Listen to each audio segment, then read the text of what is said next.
मुख्यमंत्री माझी लाडकी बहीण या योजनेचे काम अंगणवाडी सेविकेने इमाने इतबारे पार पाडले। पण आजपर्यंत या अंगणवाडी सेविकेला या सरकारने प्रत्येकी फॉर्म मागे 50 रुपये देतो म्हणून त्यांनी सांगितलं होतं, पण आजपर्यंत त्यांना 1 रुपया देखील प्रोत्साहन भत्ता मिळालेला नाही। आणि हे सरकार आता पुन्हा एकदा या अंगणवाडी सेविकेंना मुख्यमंत्री माझी लाडकी बहीण या योजनेचे कोणते काम लावणार आहे हे आपण पुढील व्हिडिओमध्ये पाहणार आहोत।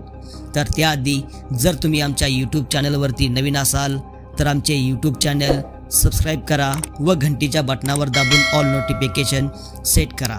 तर चला पाहूया पुन्हा एकदा हे सरकार अंगणवाडी सेविकेला कोणतं काम लावणार आहे। राज्य सरकारच्या मुख्यमंत्री माझी लाडकी बहीण योजनेअंतर्गत 15 ऑक्टोबरच्या मुदतीपर्यंत 2,69,00,000 महिलांनी अर्ज केले आहेत। त्यातील 2,58,00,000 महिला लाभासाठी पात्र ठरले आहेत। मात्र एवढ्या लाडक्या बहिणीच्या कुटुंबाचे उत्पन्न 2.5 लाखापेक्षा कमी कसे, या प्रश्नाचे उत्तर आता राज्य सरकार पडताळून पाहण्याच्या तयारीत आहे।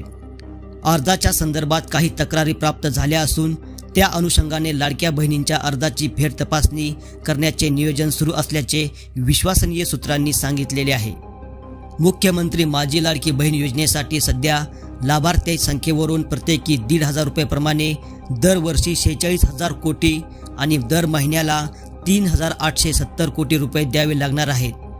तर आता प्रत्येकी 2,100 रुपये द्यायचा निर्णय झाल्यास त्यासाठी सरकारला दरवर्षी 65,000 कोटी रुपये लागणार आहेत। तिजोरीची सध्या स्थिती पाहता एवढा निधी कसा उभा करायचा हा मुख्य प्रश्न सरकारसमोर उभा राहिलेला आहे। वित्त विभागातील अधिकाऱ्यांनी त्या संदर्भामध्ये चिंता व्यक्त केली आहे। या पार्श्वभूमीवर लाडकी बहीण योजनेच्या लाभार्थ्याच्या निकषांची पडताळणी होणार आहे असं त्यांनी सांगितलं जात आहे।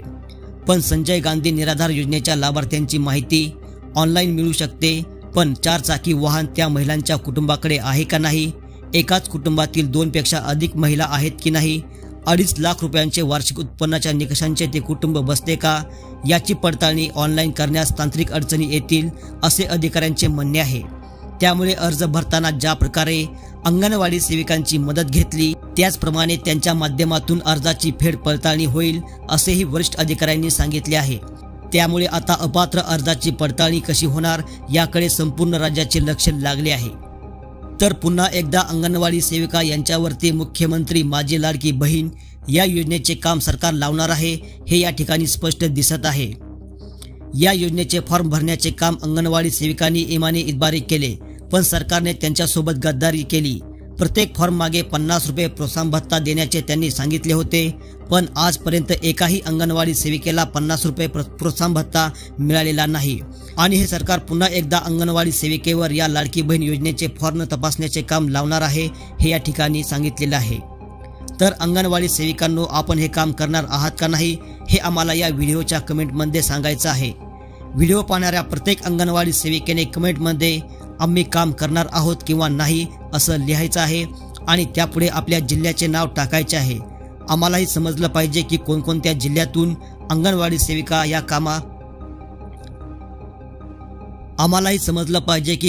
जिल्ह्यातून अंगणवाडी सेविका हे काम करणार आहेत किंवा करणार नाहीत हे आम्हाला त्या ठिकाणी दिसलं पाहिजे। त्यामुळे आपण या व्हिडिओच्या कमेंटमध्ये आपल्या जिल्ह्याचं नाव देखील टाकायचं आहे। तर हा व्हिडिओ जास्तीत जास्त शेअर करा, जास्तीत जास्त अंगणवाडी सेविका यांच्यापर्यंत हा व्हिडिओ पाठवा, म्हणजे याची माहिती सर्वांना मिळणार आहे। आणि असेच व्हिडिओ पाहण्यासाठी आमचे YouTube चॅनल सबस्क्राइब करा व घंटीच्या बटनावर दाबून ऑल नोटिफिकेशन सेट करा। धन्यवाद।